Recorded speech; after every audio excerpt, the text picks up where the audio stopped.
नमस्कार, बहुत स्वागत आपका। आप देख रहे हैं द न्यूज, आपके साथ मैं सृष्टि मिश्रा। केवल एक दिन का समय है और कल आप सबके सामने होगा लोकसभा चुनाव का परिणाम।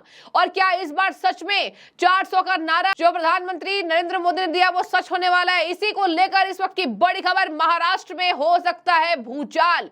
आपको बता दे, नवनीत राणा अमरावती से लोकसभा सांसद है, बीजेपी की दिग्गज नेता है और वहां हमेशा चर्चाओं में रहती हैं। इसके साथ उनके पति बडनेरा से विधायक रवि राणा ने उद्धव ठाकरे को लेकर बड़ी भविष्यवाणी कर दी है। और देखिए, जिस तरह से देश के प्रधानमंत्री मोदी जी ने जो देश के लिए काम किया है, उसकी सभी देशवासियों ने पूरी तरह से ताकत से उनको समर्थन किया है कि देश में मोदी जी बिना पर्याय नहीं है। देश को आगे बढ़ाने के लिए मोदी जी की आज देश को जरूरत है। उसी तरह हिंदू हृदय सम्राट बाला साहब ठाकरे के विचार अगर कोई लेके जा रहा है आगे, तो मोदी जी लेके जा रहे हैं। और बाला साहब और मोदी जी के जो संबंध थे, जो मोदी जी ने अपने इंटरव्यू में कहा था, उद्धव ठाकरे के लिए मेरी एक विंडो हमेशा खुली है। उस विंडो से आने वाले कुछ दिनों के अंदर देश के प्रधानमंत्री की मोदी जी शपथ लेने के बाद 20 दिन के अंदर उद्धव ठाकरे जी मोदी जी के साथ जाएंगे, उस विंडो से प्रवेश करेंगे।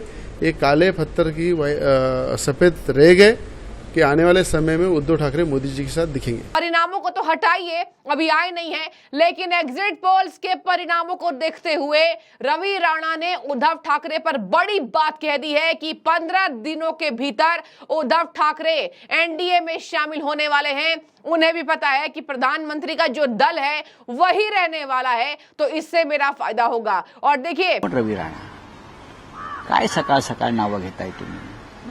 त्यांचा राजकारणाशी संबंध आला कधी? शिवसेना पक्ष या देशाच्या राजकारणातला सगळ्यात जुना पक्ष आहे, बरं का?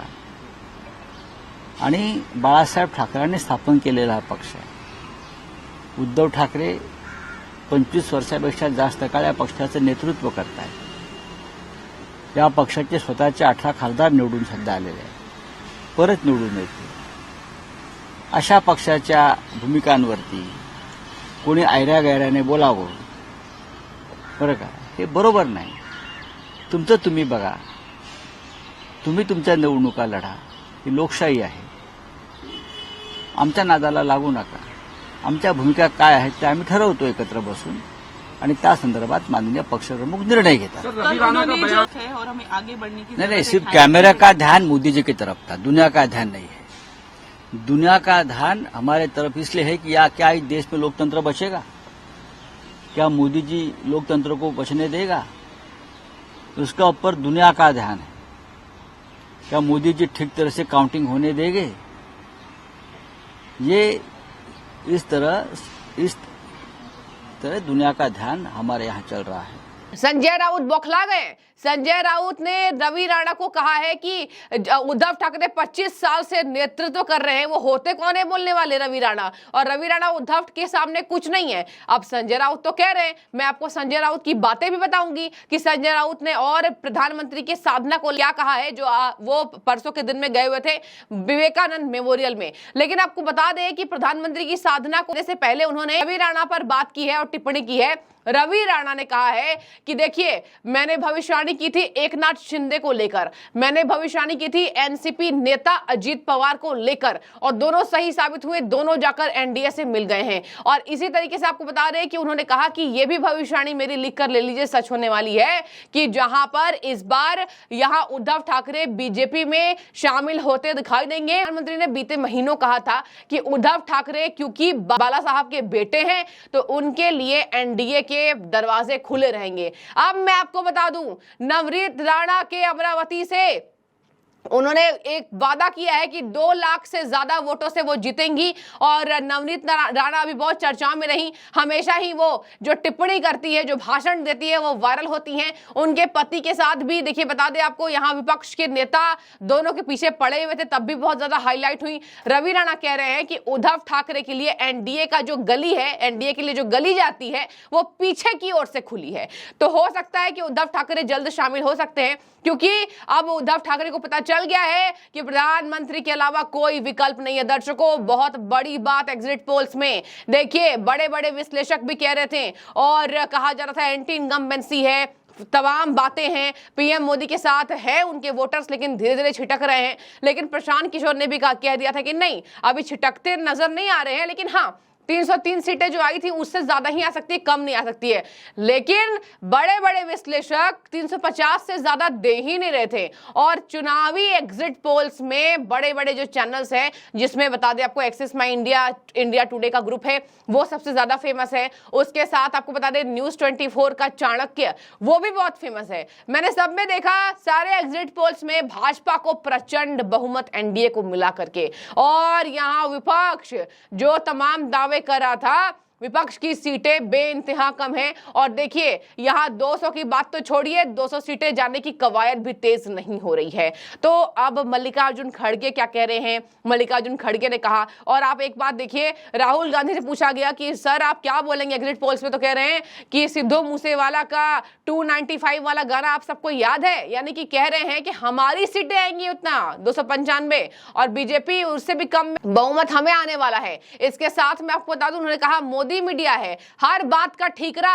राहुल गांधी मोदी मीडिया करते रहते हैं, अलग बात है कि मीडिया को इससे फर्क नहीं पड़ता है, लेकिन आपको बता दें हर बात का ठीकरा मीडिया पर, ईवीएम पर, चुनावी नतीजों पर फोड़े जाने से पहले सबसे पहले इलेक्शन कमीशन में फोड़े जाते हैं। अब देखिए एक बार फिर से आप देखेंगे विपक्ष नेता ये कहना शुरू कर दिए हैं कि इस चुनावों में ईवीएम ने साथ तो दिया ही, चुनाव आयोग ने भी साथ दिया है, लेकिन इस बार प्रचंड बहुमत से सबको दिक्कत होने वाली है अगर आएगा तो। और बता दें आपको, संजय राउत ने कहा है कि मैं नहीं मानता, ये मीडिया बिकी हुई है और एग्जिट पोल्स तो पैसा फेंको तमाशा देखो वाला है। संजय राउत उस बात पर कह रहे थे जब उन्होंने उद्धव ठाकरे को लेकर पहले बात कर दी थी कि वो होते कौन है रवि राणा। उद्धव ठाकरे 25 साल से यहां पर शिवसेना का नेतृत्व कर रहे हैं, तो वो होते कौन है बताने वाले कि वो क्या करेंगे, एनडीए में वो नहीं जाने वाले हैं। इससे पहले भी उद्धव ठाकरे ने एनडीए को लेकर 2 टूक दिया था जवाब, उन्होंने कहा कि मैं एनडीए में कभी शामिल नहीं होऊंगा। लेकिन ये जो चुनावी शगुफा छोड़ दिया है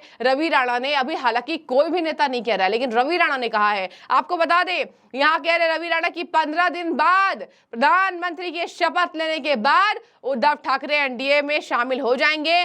बाला साहब के बेटे हैं तो मोदी जी उनसे बहुत ज्यादा लगाव रखते थे, बाला साहब ठाकरे जी से, और बाला साहब ठाकरे ने प्रधानमंत्री को बहुत आशीर्वाद दिए। प्रधानमंत्री अभी तक उनकी इज्जत करते हैं और कहते भी है कि उनके पथ पर ये नहीं चल रहे हैं, उनका पथ तो बहुत महान था। बता दें आपको यहाँ पर उन्होंने साफ कह दिया है कि नवनीत ने अमरावती का विकास किया है प्रधानमंत्री के नेतृत्व में, और नवनीत 2 लाख से अधिक वोटों से जीतेंगी। पीएम मोदी ने भी कहा था कि मैं, हमारे लिए उद्धव ठाकरे के दरवाजे खुले हैं। बता दें आपको यहाँ संजय राउत का और एक करारा हमला आया है, कह रहे हैं कि ये तो पैसा फेंको तमाशा देखो वाला है, आप देख लीजिए 4 जून के बाद क्या होगा, दिल थाम के बैठिए। और वही रवि राणा ने क्या कहा सुनिए, रवि राणा कह रहे हैं कि दिल थाम के हमें बैठने की जरूरत नहीं है, आप अपना ब्लड प्रेशर, जो विपक्षी दल के नेता हैं, अपना ब्लड प्रेशर, रक्तचाप और अपनी अपनी दवाइयां लेकर बैठिए, 4 जून के बाद आप लोगों की तबीयत बहुत ज्यादा खराब होने वाली है।